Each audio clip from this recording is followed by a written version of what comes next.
audience, including the use of signs and placards, as well as verbal outbursts, are a violation of the rules of the House. The purpose of this hearing is to discuss the situation for ethnic Armenians who remain in Nagorno Karabakh and those who have fled as refugees, as well as hear from the administration on the status of peace negotiations between Armenia and Azerbaijan. I would also like to welcome the gentleman from Virginia, Mr. Connolly, and the gentleman from Illinois, Mr. Schneider, who are joining us today. They will participate following all other members in today's hearing. I now recognize myself for an opening statement. In recent history, Nagorno-Karabakh has seen the first Nagorno-Karabakh War in the 1990s and the second Nagorno-Karabakh War in 2020. These wars collectively killed thousands of soldiers and displaced upwards of 1 million people. Ahead of Azerbaijan's September assault on Nagorno-Karabakh, impeded access of humanitarian assistance through the Lachin corridor ushered in a devastating crisis for ethnic Armenians. Following Azerbaijan's decision to retake Nagorno-Karabakh by deadly force, a mass exodus of over 100,000 ethnic Armenians fled into Armenia. These people are now destitute and are wholly dependent on international humanitarian aid. Despite Azerbaijan's assurance to reintegrate the ethnic Armenians in a way that fully respects their rights, the lack of trust on both sides will make this exceedingly difficult. I want to say publicly here that the U.S. Congress will be watching Azerbaijan closely to ensure that it upholds its obligations to respect the human rights and the fundamental freedoms of the residents of Nagorno-Karabakh. What matters most now is where we go from here. We need to appeal for a lasting peace, which will afford the people of Armenia and Azerbaijan a better life. I want to understand how this administration is working with the international community to bring Armenia and Azerbaijan to the negotiating table. I also hope that our witnesses will address how the administration is working to ensure such a comprehensive peace will deal a blow to Russian malign influence and the growing Russia and Iran nexus that seeks to exploit the South Caucasus. With over 100,000 ethnic Armenians from Nagorno-Karabakh now living as refugees in Armenia, we cannot afford to look away from the region or be distracted by other conflicts proliferating across the globe. I was encouraged to hear Administrator Power's announcement of $11.5 million in assistance following the September 19th escalation. And I will ask the witnesses to detail how this aid is being put to use to address urgent humanitarian needs of the ethnic Armenians that fled to Armenia, as well as those few that remain in and around Nagorno-Karabakh. Most importantly, I also want to understand what message the Biden administration is sending to President Aliyev about refraining from any further use of deadly force. I was extremely disappointed that Baku abandoned the active diplomatic efforts to settle the Nagorno-Karabakh issue and instead chose to retake the region by force. This only exacerbated the lack of trust between both sides. I hope our witnesses today will explain how they are communicating to President Aliyev and that the use of force against sovereign Armenian territory, including in the Sunak province, would be completely and totally unacceptable. It is my hope that one day the region will see true, lasting peace, free from Russian and Iranian malign influence. That is what the people of these two countries deserve. I thank our witnesses for being here today, and we look forward to your testimony. The Chair now recognizes the gentleman from Massachusetts, Mr. Keating, who is the ranking member of this committee. Mr. Keating. Thank you, Mr. Chairman. And I'd like to ask unanimous consent that Representative Dean be allowed 1 minute because she helped facilitate the change of time here this morning. Certainly. Thank you so much. Thank you, Mr. Chairman, for holding today's important hearing on the future of Nagorno-Karabakh, a region ripe with history and culture. Today, the Caucasus region is a vibrant, geopolitically strategic region of the world representing the crossroads of Europe and Asia. Yet for decades, the conflict between Armenia and Azerbaijan over ethnic Armenian enclave Nagorno-Karabakh has left thousands of people dead, missing, and displaced. In September of 2020, renewed fighting between Armenia and Azerbaijan left 6,900 killed or missing in action, including 4,000 from Armenia and Nagorno-Karabakh. By the end of 2021, 40,000 had remained displaced in Armenia. A ceasefire in November 2020 left the status of Nagorno-Karabakh unresolved, but importantly, paused for 44 days of conflict between the two countries. In the time since the 2020 ceasefire, and amid repeated escalations, senior officials from Armenia and Azerbaijan have met repeatedly, including multiple times in Washington, hosted by the State Department, to talk in specificity about the prospects for peace, the challenges facing the countries, and the sensitivity of the issues which remain unresolved. Through these meetings and similar rounds of talks hosted by the European Union and by bilateral initiatives regularly were undertaken by both countries, steady progress was made on such issues as deciding the border issues, missing persons, and mutual recognition of sovereignty and territorial integrity. While aspects of a comprehensive peace agreement are sensitive for both sides, I believe issues like the protection of the rights of ethnic Armenians in Nagorno-Karabakh, as well as the passage of all goods and services through the Lachin corridor, remain necessary components of a comprehensive peace deal that will ensure a safe and dignified return for Armenians to Nagorno-Karabakh should they seek it. While months of diplomatic talks had led to significant progress in the face of immense personal and political risks undertaken by, in particular, our Armenian Prime Minister Pashinyan, in September of 2023, Azerbaijan President Aliyev decided to break with the internationally accepted and lawful diplomatic path, instead opting for the use of military force in Nagorno-Karabakh. As a result of Azerbaijan's unacceptable military action, over 100,000 ethnic Armenians have fled Nagorno-Karabakh, resettling in Armenia and leaving their personal belongings and their livelihoods behind them. I strongly believe we must provide humanitarian and economic assistance to displaced people in Armenia and ensure accountability for any potential crimes committed against those fleeing Nagorno-Karabakh or those who are choosing to remain there. I also know our State Department colleagues, understandably, are actively reviewing the waiver provided by Section 907 of the Freedom Support Act, and I look forward to a determination on this issue. While these issues should be resolved first, it's not too early to look at the future and a potential comprehensive peace settlement.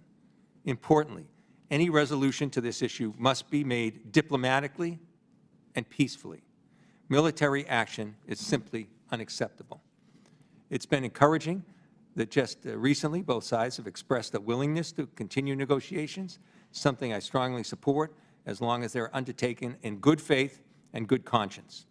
While Armenia and Azerbaijan need to be getting back to the table, Russia and other outside actors who seek to undermine and influence negotiations must be put at bay. It's vital that the U.S. and Europe lead these negotiations to ensure the values we espouse as democracies are represented and the people impacted by these conflicts, as well as those who would benefit from a dignified peace agreement. At the same time, with transatlantic alliances united in support of Ukraine, there's no better opportunity for the people of the region to reap the economic benefits of a peace deal than there is today. This includes respect for human and civil rights for all people, including those who choose to remain in Nagorno-Karabakh. This also includes Azerbaijani citizens, such as Dr. Gubad Ibadoglu, a renowned economist and academic who remains in Azerbaijan prison cells. Dr. Ibadoglu's rights must be respected, and I will continue to call to ensure he receives a fair trial, food, and medicine. We sit here today at an inflection point in these decades-long conflict, and I strongly believe a comprehensive diplomatic peace agreement will benefit the people of the region and the region as a whole. With that, I yield back. Thank you, Mr. King. We now yield to the gentlewoman from Pennsylvania, Representative Dean. I thank you, Chairman Keene, Ranking Member Meeks, for holding this important and timely hearing and for allowing me just brief remarks. I was happy to be any small part of putting this meeting together. I commend the administration for its consistent engagement in Azerbaijan and Armenia on the issue of Nagorno-Karabakh. As we all know, the conflict ultimately unfortunately, has escalated. What started as a blockade of Nagorno-Karabakh culminated in the Azerbaijani offensive on September 19 and 20 to regain control of the region. Within 10 days, approximately 100,000 residents of Nagorno-Karabakh, about 80% of the population, fled to Armenia. Armenia, the U.S., EU, and international organizations have stepped in to provide humanitarian assistance for the refugees, but many questions remain as to their future, as well as the future of Nagorno-Karabakh. I want to just briefly say thank you to our witnesses. Thank you for your expertise and your service, Ambassador O'Brien and Dr. Sokolowski. Thank you for being with us today. I look forward to hearing your testimony and this discussion about how we can work together to secure a stable, prosperous future for the region. Thank you. I yield back. Other members of the subcommittee are reminded that opening statements may be submitted for the record. We are pleased to have a distinguished panel of witnesses before us today on this important topic. Ambassador James O'Brien is Assistant Secretary in the Bureau of European and Eurasian Affairs at the Department of State. Dr. Alexander Sokolowski is a Deputy Assistant Administrator in the Bureau for Europe and Eurasia in the U.S. Agency for International Development. Thank you both for being here today. Your full statements will be made part of the record, and I'll ask each of you to keep your verbal remarks to 5 minutes in order to allow time for member questions. I now recognize Ambassador O'Brien for his opening statement. Thank you, Mr. Chairman, Ranking Member Keating, Representative Dean. I think your opening statements have set the context very well. So I'll try to focus my remarks on 3 elements: how we're caring for the people who were uprooted in September, how we are supporting Armenia, and how we are working toward a peace. And I know Dr. Sokolowski will have much to say on the specifics of our assistance toward all 3 goals. This is the legacy of Soviet and Russian involvement in the region, and we have to deal with the consequences of their meddling and role over really centuries, but particularly the last 3 decades. So let me talk first about the people who were uprooted, the 100,000 or so, as you all eloquently noted, and the culture that has moved out of Nagorno-Karabakh, at least temporarily.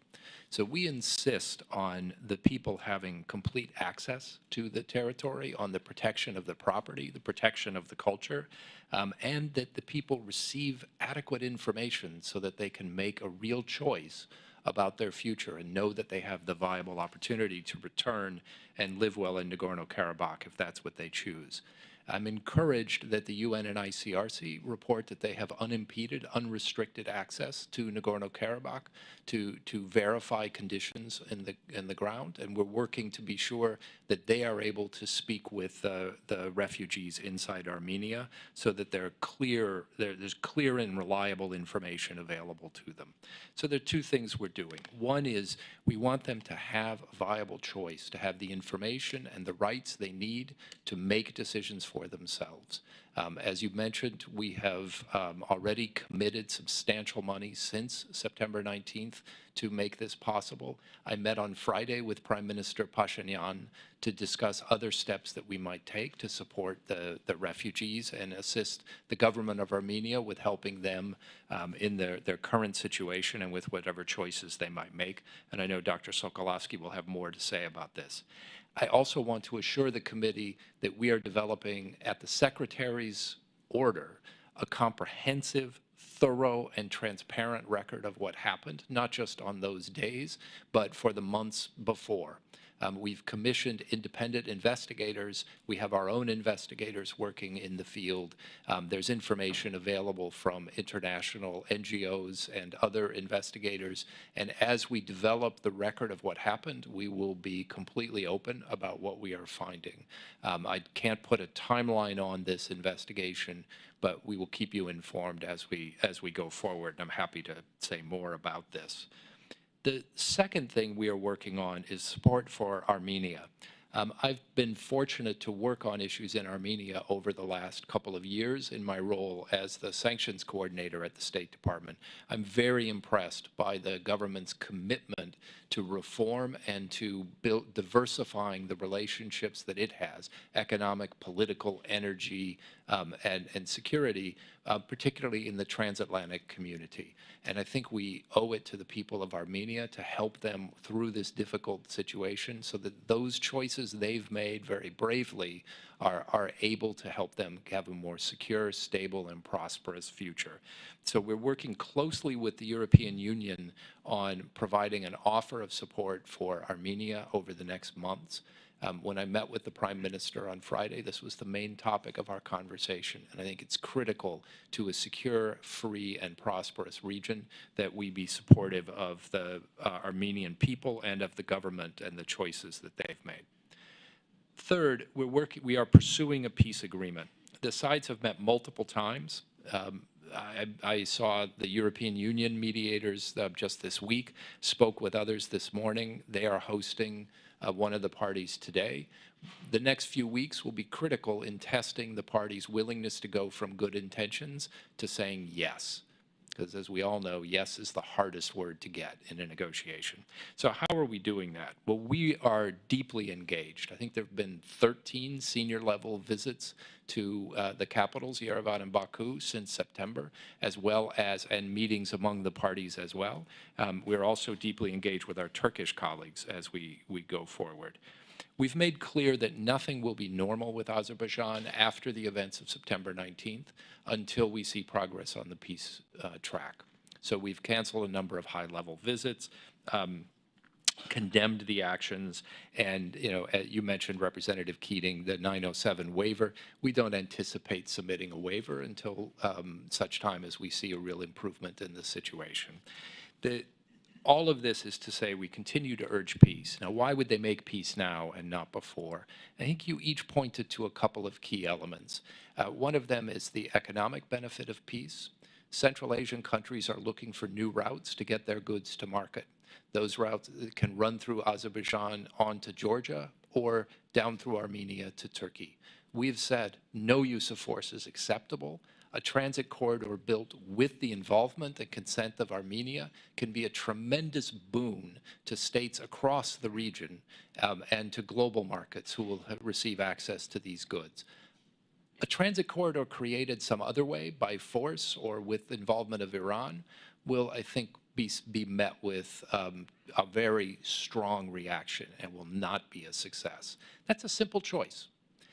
The other piece I think you've all touched on as well, it's the choice of what political relationships these states want to have in the future. A future that is built around an axis of Russia and Iran as the main participants in security in the region, I think is unstable and undesirable, including for both the governments of Azerbaijan and Armenia. They have the opportunity to make a different decision now, and we're clarifying that. And I anticipate we'll have more senior-level involvement over the weeks to come. Thank you, with Ambassador that, Bryan. I appreciate the time. And now I recognize Dr. Sokolowski for his opening statement. Thank you. Chairman Kane, Ranking Member Keating, distinguished members of the Subcommittee on Europe, thank you for your invitation to speak today. Can you bring your microphone a little closer, Oh, please? sure. Can you hear me better now? Okay, great. Thank you for your invitation to speak today on USAID's work in the South Caucasus and your support, particularly concerning the humanitarian situation surrounding the crisis in Nagorno Karabakh and Armenia. I welcome the opportunity both to talk about our work in the region and to hear your perspectives. USAID and our interagency partners have been working diligently to respond to the situation in Nagorno Karabakh. For months, humanitarian conditions in the territory steadily deteriorated due to the blockage of the Lachin corridor, resulting in critical shortages of food, energy supplies, medical commodities, and other essential goods. Humanitarian conditions in Nagorno-Karabakh further worsened after armed clashes erupted on September 19th. This prompted more than 100,000 people, nearly all of the ethnic Armenians in the territory, to flee Nagorno-Karabakh in less than 2 weeks. Many of these displaced people exhibited symptoms of sustained emotional distress and chronic illness as a result of Azerbaijan's blockage of the Lachin corridor. 4 days after Azerbaijan's military action, USAID Administrator Samantha Power traveled to Armenia to express USAID's support for Armenia and for the people of Nagorno-Karabakh, and to oversee U.S. efforts to respond to the immediate needs of the ethnic Armenians fleeing the territory.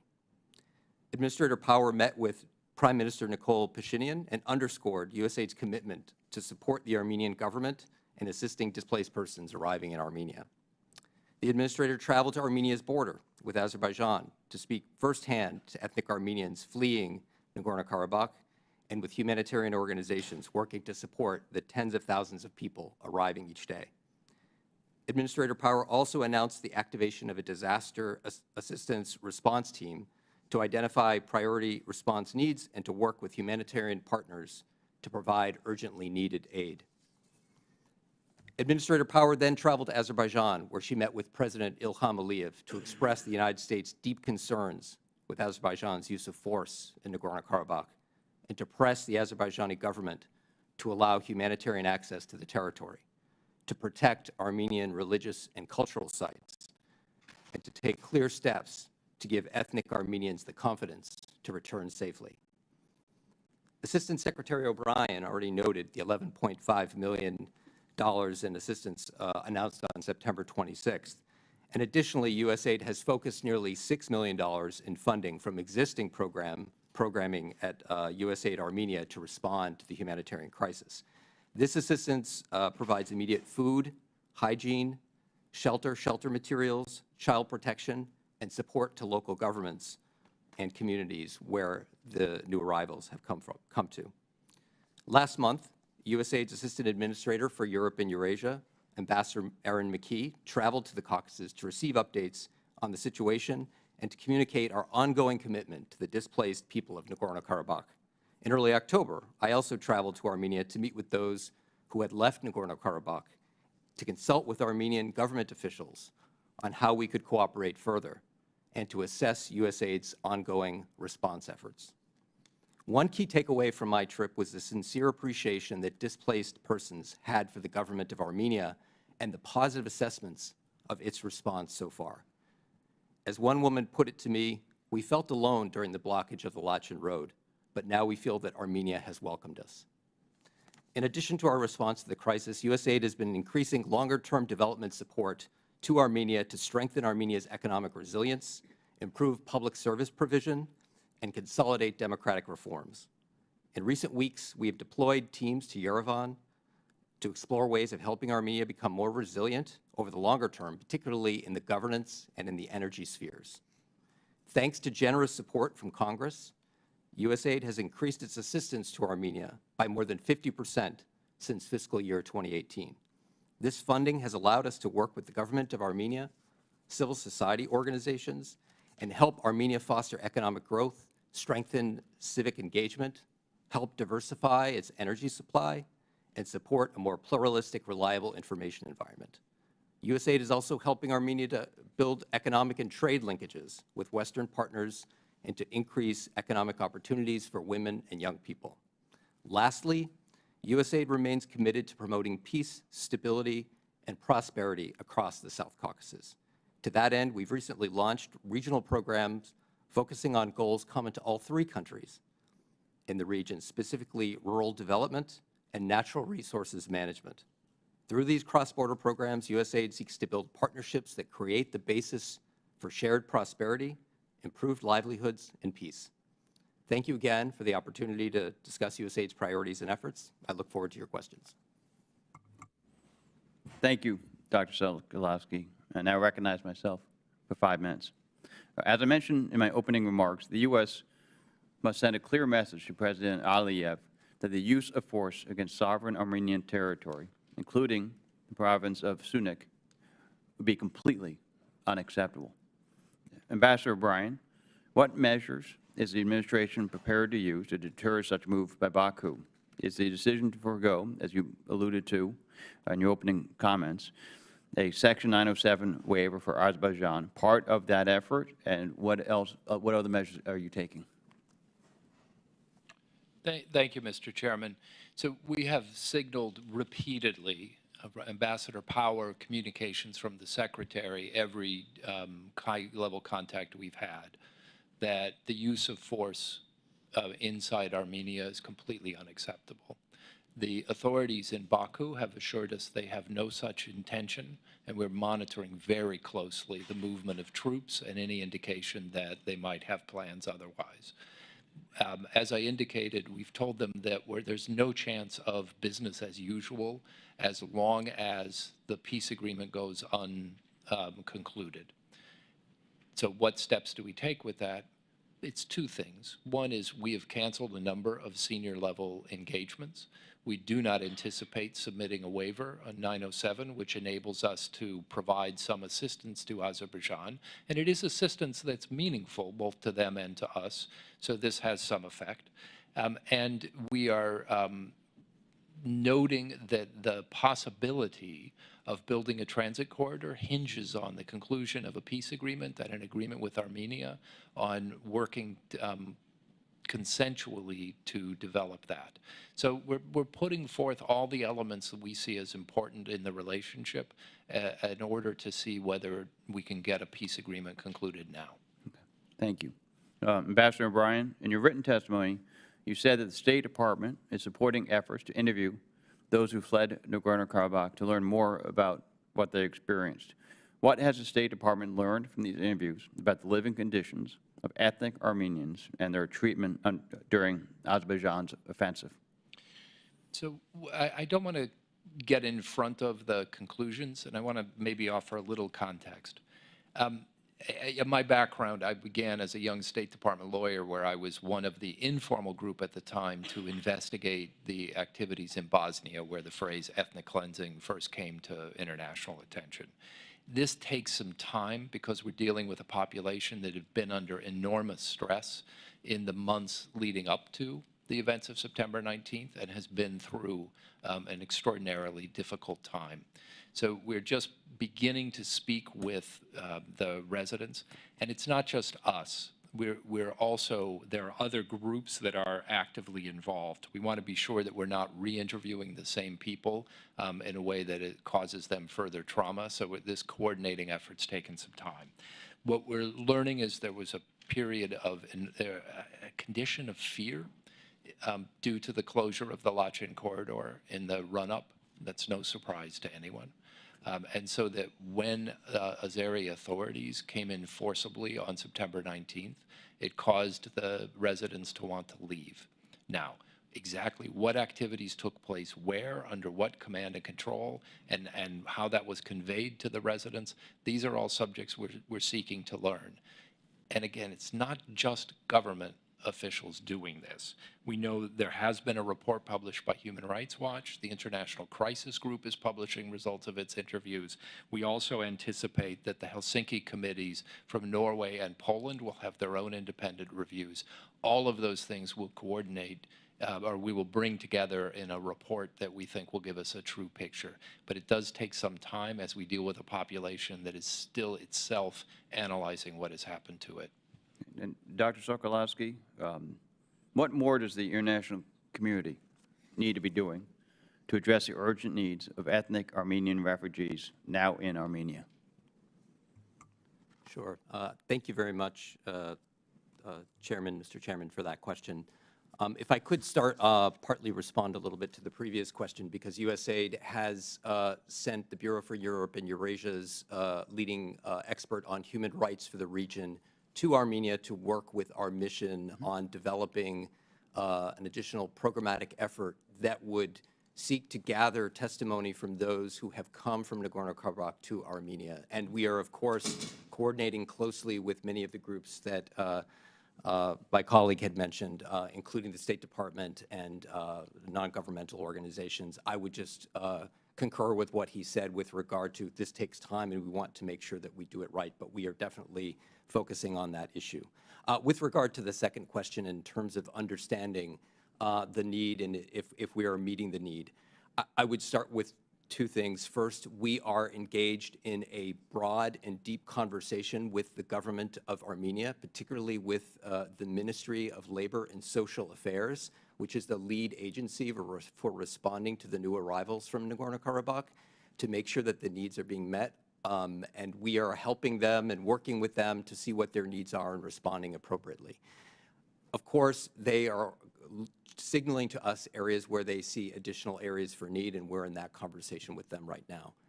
Secondly, I would emphasize the point I made in my testimony that they are receiving strong marks so far. I think many had thought that we were not going to receive this many displaced persons this quickly, but the government of Armenia, I think, showed itself to have shown some foresight and preparation and has been handling it well. However, yes, especially as we go from the medium to the longer term, there's going to have to be some effort made to help integrate these folks into Armenian life. And from my conversations with them, I will end with this. Many of them dream of going back to Nagorno Karabakh, but for right now, they are oriented towards making a life in Armenia, and the government of Armenia is poised to help them do that.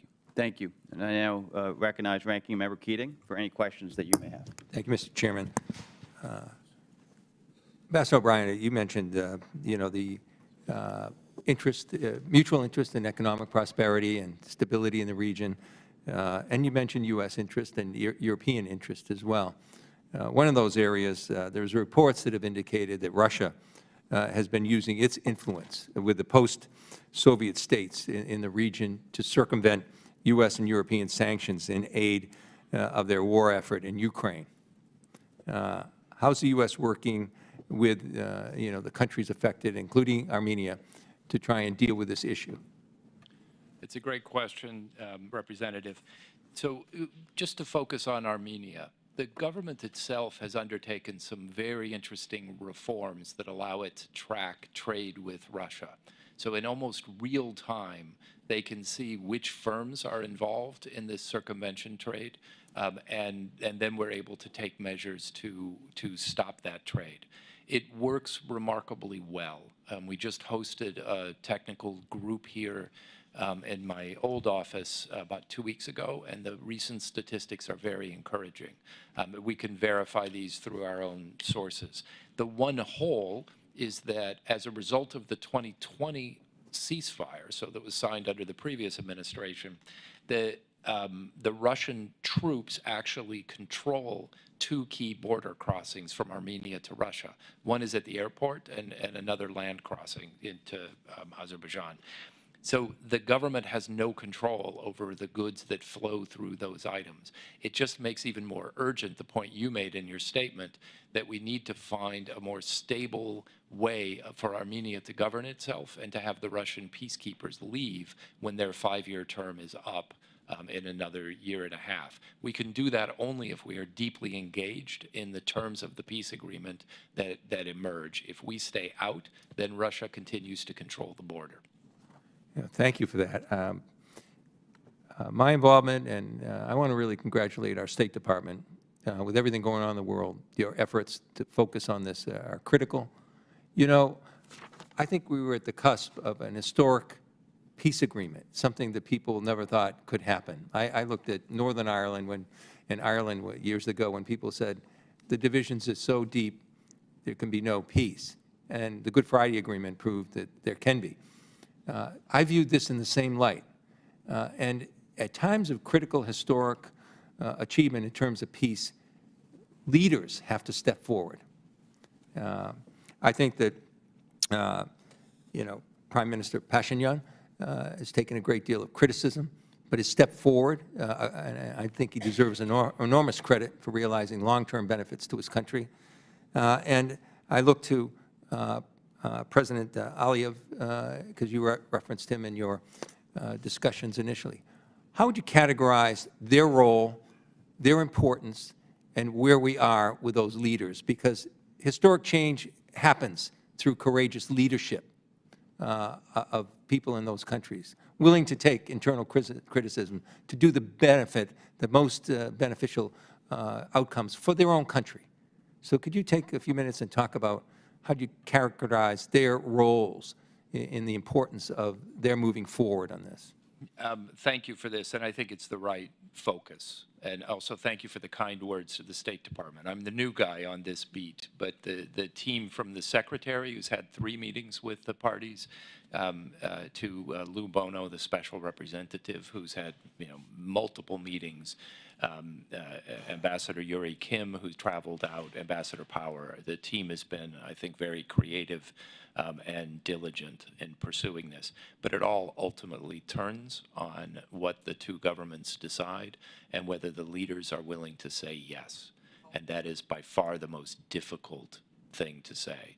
Prime Minister Pashinyan has made clear that he wants Armenia to have a transatlantic opportunity, and he's diversifying the relationships that Armenia depends upon so that the people there are able to choose a future that fits their visions of freedom. He seems willing to take chances for peace.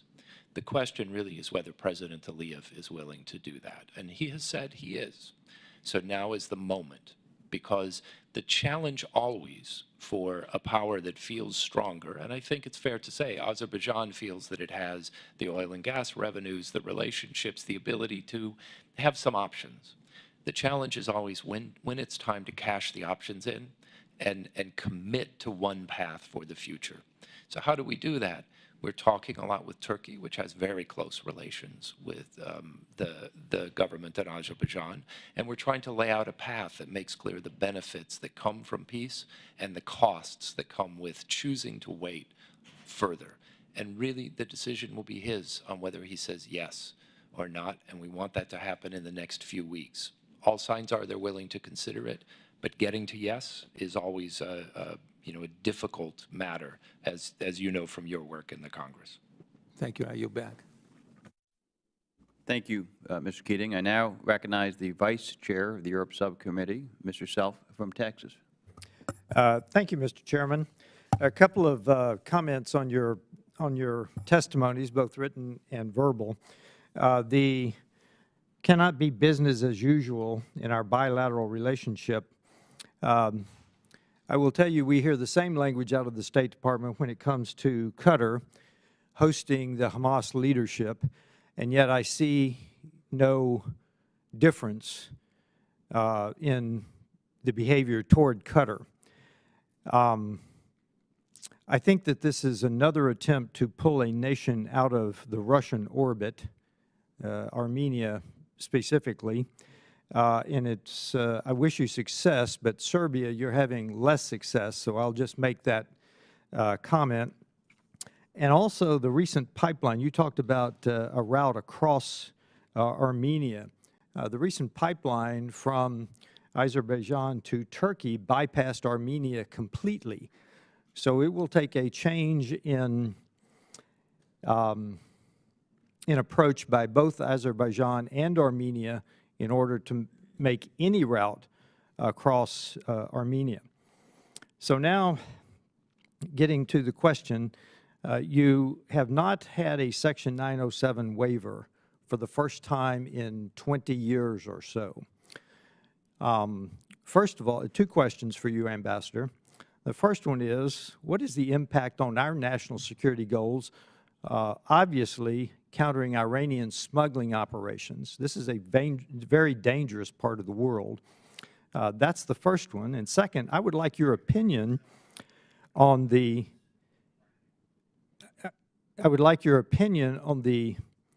perspective question of, as the weak administration policy in this part of the world, did Azerbaijan see this as necessary to take this action in order to get the U.S. to focus on this? Because this, because your lack of a waiver happened before the September action. So do you think that Azerbaijan took this action in order to force you to focus on this issue? Because obviously the waiver is important to them. And I'll leave it at that. Thank you, sir. Thank you. I'd say no. The Azerbaijanis have never indicated as much to us. There's no sign in any contextual information that suggests so. What they have said is that this is a 30-year conflict, and they saw an opportunity to end it on terms they thought were favorable to them. And we've said that there was a peaceful process to do so, and they told us they were committed to it, and then ultimately were not. And that's why we've taken the That's my steps question, we have. Ambassador. Why the change? The- They were committed to it, and just seeing an opportunity in a 30-year conflict seems to belie the statement. No, I think that suggests that this was simply unrelated to any other events. I don't think that's the case. I think what they saw was the continued violence and risk of violence in the area, and now they had the edge to be able to do something about it. That's independent of their signaling to us. And I just have to say, for as important as this issue has been to Azerbaijani politics for 30 years, the idea that a waiver, which is an important, and I'll address the other question, the waiver is important for addressing sort of very narrow, specific issues. We feel comfortable that there is no damage to our national security right now, but the idea that they would decide an issue that is of fundamental importance to them based upon this slightly different marginal issue just to get our attention, when they had our attention, I don't quite see that that narrative hangs together. Okay, but then in my limited time, then what was the trigger? Simply the continued violence? Because I don't see that as a sufficient trigger to use military action when they're so close Yeah, to resolution. my guess is historians are going to argue about why this week rather than another week for a long time, and I don't think we'll settle it in our limited time. But I think what you're looking at more is a discussion about what the future of the region is and how much it's oriented toward the Black Sea and the transatlantic.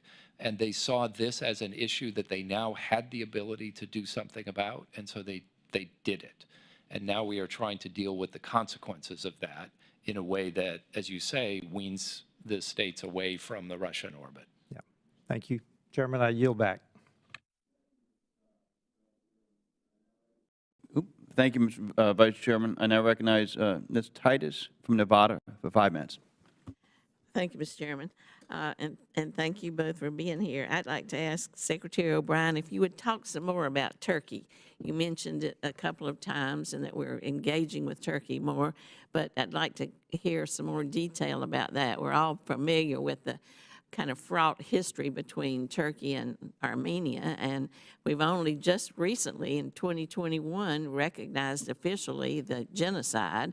It was at that time the Library of Congress actually started using that term in relation to Turkey and Armenia. In the meantime, Turkey and Azerbaijan have been pretty cozy over the years. So what role will Turkey play in some peace relations? And also, what kind of damage are they causing now? Is there in-use monitoring of weapons that we sell to Turkey or that Turkey gets from us that they may then be using in helping Azerbaijan? I think on the last question, Representative, we do have careful end-use requirements and monitoring. I have never seen an indication of any illegitimate transfer. I'm happy to review that and get back to you. But are you suggesting that you have seen indications of that? It's just an open question. Yeah, so that is as a matter of practice we're very careful about, and particularly with Turkey as a NATO ally, I think those relations are pretty transparent. I think we saw some use of F-16s in previous engagement, but I don't know about now. I'm not familiar with that. Let me try to confirm that. I think that I've never heard. I think the piece with Turkey and its involvement, as you say, they have a very close relationship. And I think there are a few elements that are important here. One is the relationship to Armenia. We're very hopeful that we'll see some opening because Armenia is essentially landlocked, right? Its routes out have to go to the west, have to go through Georgia or Turkey. And so for Turkey to begin opening those apertures, I think is critical for Armenia's future. So we spend a great deal of time discussing that. Now, the relationship with Azerbaijan, I think there are a couple of elements, and I think the government of Turkey is very well able to speak for itself, but I'll say two things that that matter. One is this economic corridor that we're discussing is a road or rail route that would run from really from Central Asia through Azerbaijan and Armenia and then to Turkey. So it's a clear Turkish economic interest to be the end point for this route. And that was an element that was not present in previous peace talks, and we just want to be sure that it's kept central to everyone's calculations. And then finally, to the point that the ranking member and I were discussing, one of the hardest issues for a leader is to know when the moment is to strike a deal rather than to wait for the deal to get better. And that's to some extent an objective calculation, but more often it also depends on your friends telling you when enough is enough. And so having a clear communication with Turkey and a constructive involvement by Turkey in these discussions is incredibly helpful, because President Aliyev will want to know that he's not alone making this decision, but that he's with a longtime partner of his own. And I think that's a role that Turkey can uniquely play. Doctor? I would just add to that the point about the value of including Armenia in this middle corridor route. Ambassador spoke about some of that. USAID has actually worked with the government of Armenia on doing some analytical work and studies of those routes. And if you may have seen recently at the Silk Road Forum in Tbilisi, Prime Minister Pashinyan went and put up a big map about all the different trade routes that Armenia would like to see to deal with this issue of being landlocked that was discussed earlier. So we very much see, opening up routes, opening up economies, opening up energy cooperation as a key dividend of peace, and that's one of the things that we're trying to help with from the USAID side to promote peace. Thank you. Oh, thank you. Now you're back. Gentlelady yields back. The gentleman, Mr. Wilson, is recognized. Thank you very much, Chairman Darrell Issa. And indeed, thank both of you for your service. It's so important, more so than ever in our country. And then, Secretary O'Brien, I want this to be perceived as a compliment, but you clearly are the winner of the Speaker Mike Johnson contest, a lookalike contest, okay? So as we proceed, with this in mind, the United States has active and important partnerships. Are you going to let the gentleman respond to that? Well, hey, it's all good. Here. I should be so lucky, Representative Wilson. Hey, those glasses give it away right away, okay? The United States has an active and important partnership with both Armenia and Azerbaijan, very significant countries for Caspian Sea and Black Sea prosperity and stability. Armenian Americans and Azerbaijani Americans are very successful, and they have been so appreciated in business and community activities, and leaders all across America. Every part of America has people who we cherish, our Armenian and Azerbaijani Americans. What is the path forward in working with both countries, where the importance of maintaining our strong relationships with both? I'll let Dr. Sokolowski talk to many of the ways we're trying to improve governmental capacity in both countries. But I'll just say you are right that we have important relations with both countries. And that's why the way we are managing this is that we want to see Armenia improve the options it has to represent its people. And we want to work with Azerbaijan as it makes its choices so that human rights there improve, something we comment on regularly, but that our relationship can get back to normal. So as just one example, again, we talk about this transit corridor. There is business to be done in this region. It will add to the prosperity, and we think the reform efforts across the region. So we would love to see this transit corridor happen with the consent and involvement of both states. An attempt to do it unilaterally or with the help of Iran would not be acceptable. And so we're painting a future of how we can grow closer and work more together that way. Hey, we look forward to backing you up in every way.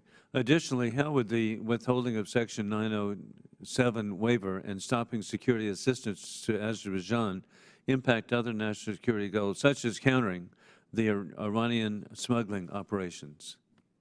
So we feel that where the program is in place now, absorbing previous years, that our security remains protected by where we are with the program. We want to make clear, be good to move to a new phase, but that we can't do until we see progress on the peace side. And it's so important to me that we counter the axis of evil, being the regime in Tehran, the Chinese Communist Party, war criminal Putin, and all of this fits together.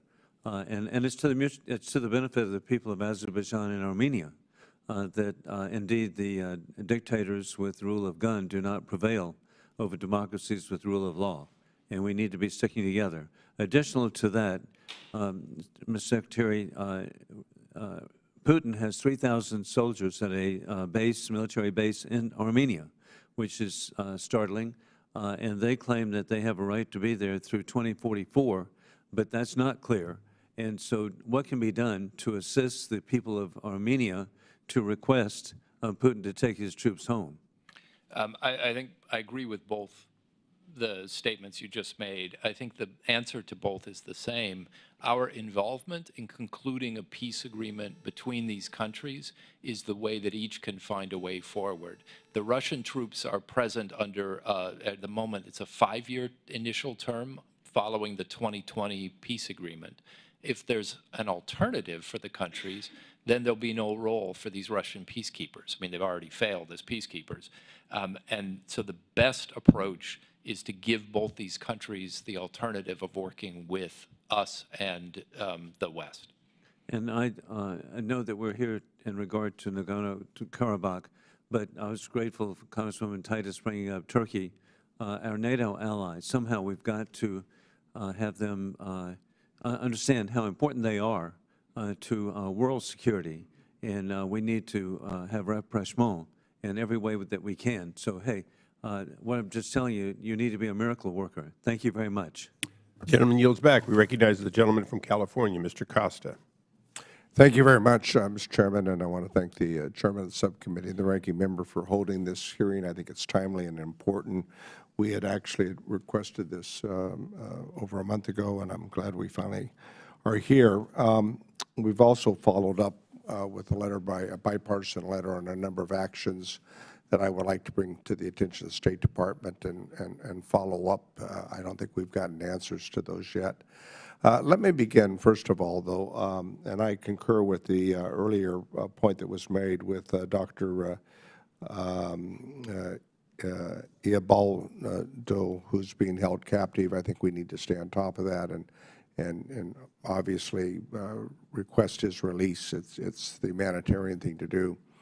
But I want to also ask you, we're trying to deal with this supplemental package, we hope, after Thanksgiving, that would provide funding not only for Ukraine, which is critical, but also for Israel and the challenges in Gaza. And humanitarian aid is a part of that component, and I would hope that the State Department is looking, when we hopefully come together with that bipartisan package in December, that a segment of that bipartisan, that supplemental would provide humanitarian support for Armenia, given the over 100,000 refugees that they're dealing with and some of the other issues. Is that the intention of the State Department?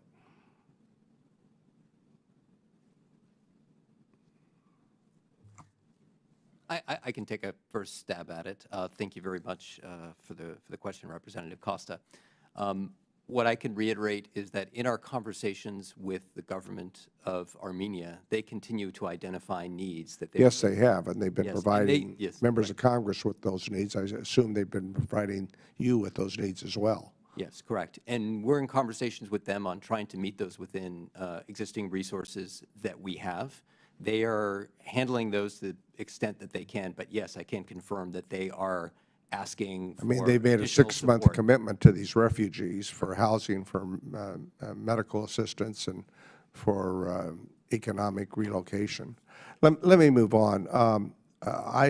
I've been listening to this conversation, and maybe I'm misinformed. I don't see the peace process as going nearly as well as some of the description I've just heard. The meeting in Granada, Spain, the last two meetings, Azerbaijan's refused to go. I don't know how you describe that as being positive. And Armenia, I know, is very concerned that the mediators would be Turkey and Russia.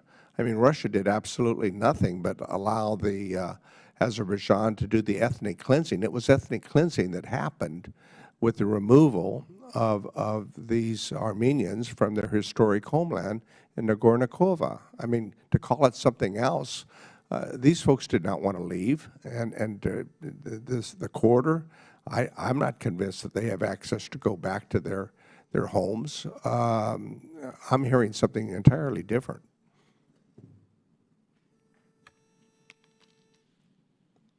You care to comment? Sorry. Don't just let my time run out, please. Don't let bells and whistles bother you either. We ignore them too. Apologize. So I think, look, you know this situation well. Yes. And I've talked about. I represent a significant Armenian community, the land of William Saroyan. And so what I'd say on the peace process is what I have said throughout. Is I think the parties are engaging with each other directly. They do occasionally use mediators. Sometimes they argue about which the mediators should be, but they're in direct bilateral contact, assisted by us, assisted by the Europeans. Well, they certainly don't trust Turkey, and they shouldn't. And Russia's track record now, when you include Ukraine, it's not one that I would rely on. I don't think they're relying on those people. I think this comes down to whether they can look each other in the eye and say yes. And so I wouldn't worry about sort of the different mediation efforts. I think this is fundamentally about whether the two leaders say, we want to be in partnership working on this together going forward. And we're doing what we can to make clear the benefits of that happening. Well, my understanding is the Armenian leader is showing courage. He's in a tenuous situation. And we need to do everything we can to provide support.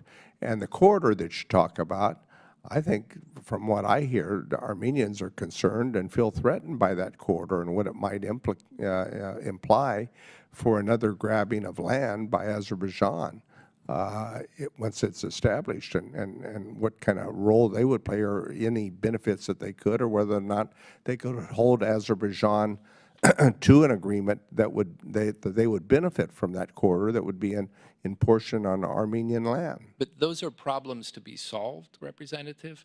Currently, that land is controlled by Russian peacekeepers. If we create an alternative that can be negotiated with Armenia, we're in a fundamentally different place. That's where the Prime Minister says he wants to be. Yeah, well, my time's expired, Mr. Chairman, but I think that Russian peacekeepers is a bit of an oxymoron. On that note, the gentleman yields back. I now recognize myself to agree with the gentleman that if you shake hands with a Russian, you lose fingers. Some years ago, I was in Baku for the celebration of the pipeline completion through there, and there were 8 heads of state. Weirdly enough, I was the highest-ranking American, which is a little questionable at how engaged we were. And that tells me, to a certain extent, that it's not new that we say we're engaged, but we then leave it to proxies, and proxies like Turkey and Russia. So following up on the gentleman from California's statement, what are you prepared to do, Ambassador, to create carrot and stick to move this agenda? Are you willing to add sanctions for noncompliance? And are you willing to, you said available resources, would you delineate some of the resources you believe you have that could help Armenia be in a position to want to have a settlement and to trust in the settlement? It is a question we're working on. As I said, we're looking at a matter of weeks to a few months. So these are all questions we're developing answers to. You're so close. Can't you give us a hint? Well, perhaps not always in this forum, but I will say there are 2 serious questions also that we're trying to sort through. One is the relationship with the European Union. So President von der Leyen has said publicly that she intends to have a meeting with the U.S. and with Armenia on a way to bring Armenia closer to our communities. I discussed this with the Prime Minister just a few days ago, and we're developing what that would look like. And obviously, given the proximity, the offer the European Union could make in terms of trade preferences, economic alignment, and access to the single market is incredibly important. We can assist in that, and that's just another piece, and Dr. Sokolowski can talk about that. The feasibility studies on this transit corridor are actually been funded by AID. So we're in the middle of seeing what kind of economic future there may be. There may also be additional items that we and the Europeans can bring to bear on security. France has just announced some significant contributions to Armenia's security. And yes, we are looking at all the tools we have. I'm not going to preview any sanctions decisions, but that's certainly a tool in our toolkit. And well, let me just follow up on that. You're not previewing them, but are you committing to a willingness to use them if other methods don't work? yes. Thank you. Armenia is obviously eligible for a lot of USAID support. You mentioned those studies that were done under USAID. Has the TDA, the Trade Development Agency, been in there? And if not, wouldn't they benefit by having the feasibility that would include U.S. alternatives to Belt and Road? So I'll start with that, and I think this keys into your, so thank you for the question, Representative Issa. This keys into the conversation that you were just having with the ambassador with regard to broader support for Armenia. We are engaged with the government of Armenia in a number of different areas to help them increase their resilience and give them options so that they're not so dependent on previous relationships with Russia that go back to the Soviet period. And these are engagements on areas related to trade, energy and critical infrastructure, information systems, a whole range of things, even including agriculture, and that's what I wanted to get to. So we worked with our colleagues at the Department of State and with the USDA to bring in folks from the USDA to start to work with the government of Armenia on what it can do on lessening its dependence on Russian grain and flour. And so that, per your point about TDA, we see this as a moment where it really has to be a whole-of-government effort, looking across all of our abilities to see what we can bring in response to what the government of Armenia is signaling its needs are. So I think that's a great point, and we're at a moment where we're looking more broadly than we have in the past about which is the best U.S. government partner to respond to government of Armenia needs. Well, in my remaining moments, I'm going to follow up on that, Doctor. The Armenian government, its ability to know what it needs versus a willingness for us to lean into a program suggestions. If you were to balance the two of them without any disrespect to the government, wouldn't you balance it in favor of we need to lean in? Thank you for that question, because it's a great question that goes to the core of what we do in our development relationships with our partners. And it really is a conversation. They will come into a conversation saying, we need these 10 things. And in the midst of a conversation, we can say, well, what about this 11th thing? Or the thing that you're suggesting, have you thought about this experience from this other country that might be useful? So I think you're absolutely right that we shouldn't just say, okay, here's what you're saying, and that's exactly what it is. It's a conversation in which we can say, here's where we think we can help you, here's where other different parts of the U.S. government or even other donors or other organizations could be of support. Thank you. And my time has expired. Pursuant to the committee rules, I now recognize the gentleman from New York, Mr. Lawler. Thank you, Chairman. Administrations here in the U.S. have long justified sending military assistance to Azerbaijan on the basis of its supposed utility in the containment of Russia and Iran. Yet Azerbaijan has extensive energy ties with both. Sanctioned Russian and Iranian companies own significant shares in Azerbaijan's gas fields exporting energy to Europe, and Azerbaijan has recently signed lucrative energy deals with both countries. Yes or no, is the administration aware of Azerbaijan's energy ties with Russia and Iran? Yes. Do you believe this behavior is consistent with our regional interests? No, and we try to encourage diversification of Azerbaijan's ties for that reason. So I recently introduced a sanctions bill on Iranian petroleum, which passed through the House, the SHIP Act. And the reason being that obviously the United States has sanctions on Iranian petroleum, but frankly the administration was not enforcing secondary sanctions on the purchasers. You look at China, they are the largest purchaser of Iranian petroleum. Iranian petroleum sales are up 59% since this administration took office. So when you look at what is happening around the globe and the relationship between China, Russia, Iran, and what they are doing to undermine the United States and our allies and our interests around the globe, why would we not try to hold Azerbaijan accountable for the arrangements that they have with both Russia and Iran when it comes to energy? Well, at the risk of separating two subjects you just merged, I think if our concerns with Iran, we should take focus on Iran. And I had some involvement. I mean, we sanctioned a number of Iranian companies that were involved in military support to Russia and a number of companies involved in the Iranian trade. The oil trade, the difficulty we were encountering with both Russia and Iran was the growth of this ghost fleet and, say, ghost services industries. So the way in which we traditionally restrict oil sales is to go after the insurance, crew providers, you know, all of those service entities. And ultimately, the ships that carried the oil depended on those services, so they would tend to come into compliance. What we've seen in the last few years is the growth of 500 or more tankers that are carrying oil completely outside the service industry. Which is why I introduced the SHIP Act. Well, and so what we also are doing, though, is trying to re-regulate these ships because it's a great danger to navigation as well as to our sanctions programs.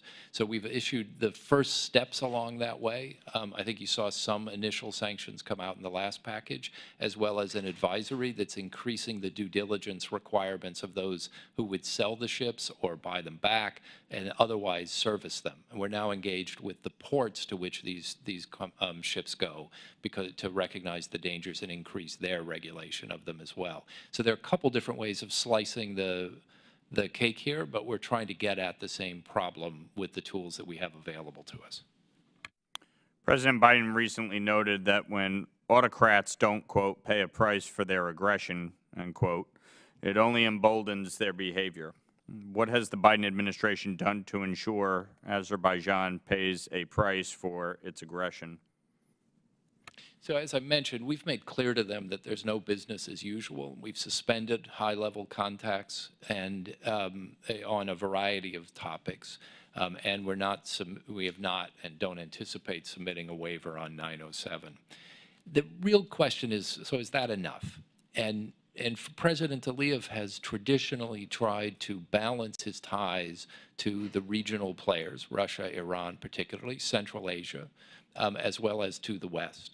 And I think he's reaching a point, in my analysis, that if he makes peace, he has the opportunity to become more prosperous and to be in a stable area where there are counterweights to Russia and Iran.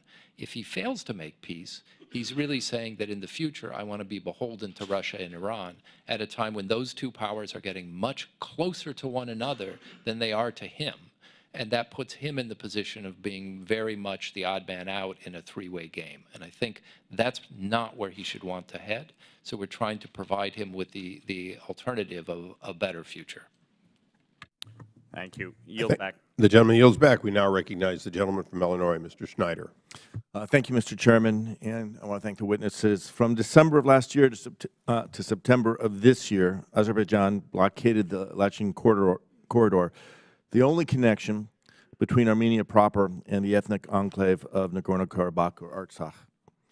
Many of us here in Congress sent letter after letter after letter and supported resolution after resolution to exert pressure and relieve the humanitarian situation in Nagorno Karabakh, which had been exacerbated since the 2020 war. It looks like we failed. During September 1920, Azerbaijan launched an offensive that led to the local Armenian authorities agreeing to a ceasefire. Within 10 days of that ceasefire, the ethnic Armenian population of the enclave went from 120,000 to 100,000, with locals leaving in fear or forcibly being expelled.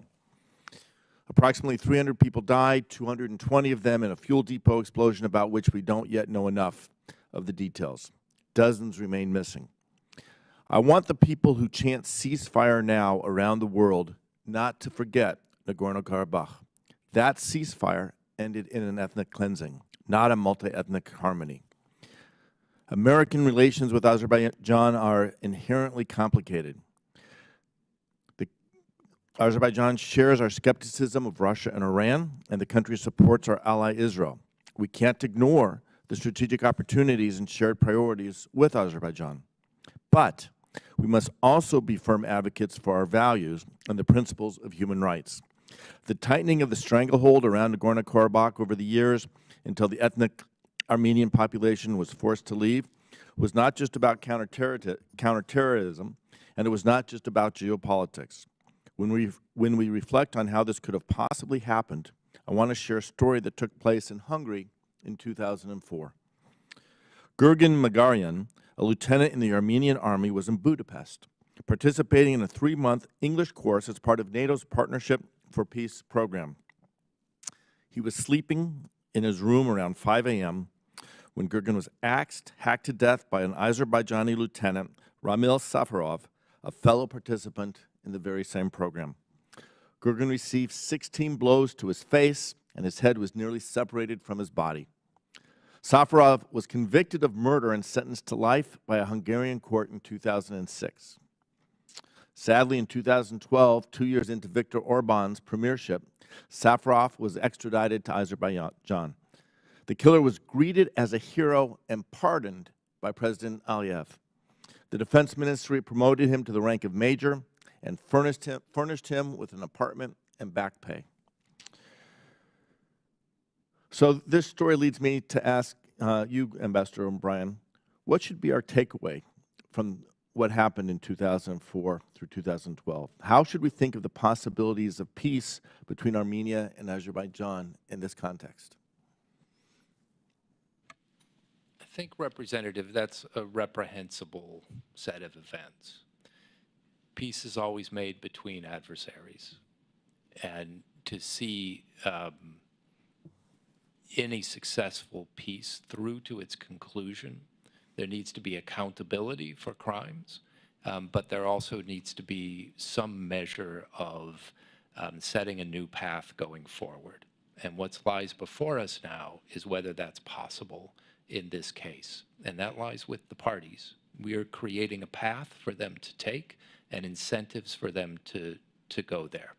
We have to do this in a way that is consistent with our rights. And if I may, just a tiny digression, Representative Costa, you mentioned Dr. Ibadoglu. We maintain sort of constant vigilance on this and insist on his fair treatment. We would like to see him released. We'll continue to urge that. And I think we'll do the same on any other human rights issue that comes across in our relationship with Azerbaijan. So we do that in a way that's consistent with our values. And what we are looking for now is a peace agreement that reflects the interests of the people of Armenia, and we believe those of Azerbaijan, in developing stronger relationships with the vibrant economies to their west, rather than with the autocracies to their north and south. Great, thank you. My time is about expired. Thank you for mentioning Dr. Ibadoglu. And I will mention his son, Eamon, is here as well today. The gentleman yields back. And I want to take a moment to personally thank our witnesses for their candor. It was a very effective dialogue because of your willingness to answer fully the questions of the committee. If there are no further questions from the members, again, I thank our witnesses, and the subcommittee may have additional written questions for the witnesses, and we would ask that you respond in writing if you agree. Thank you. The gentleman. I'd just like to raise a point. One of the other things that we mentioned in the letter that we sent, and of course with the year approaching, it may have to be the following year, but I think the subcommittee should consider taking a Codel to Armenia and to meet with the officials there. I think It's noted. Hopefully the ambassador will send us the appropriate invitation. Thank you. We'd welcome it. Thank Let you. us organize that. And we'll look for your letter, too. Thank you. We look forward to that. Pursuant to the committee rules, all members may have 5 days to submit statements, questions, and extraneous materials for the record, subject to length limitations. Without objection, the subcommittee, as a result, is adjourned.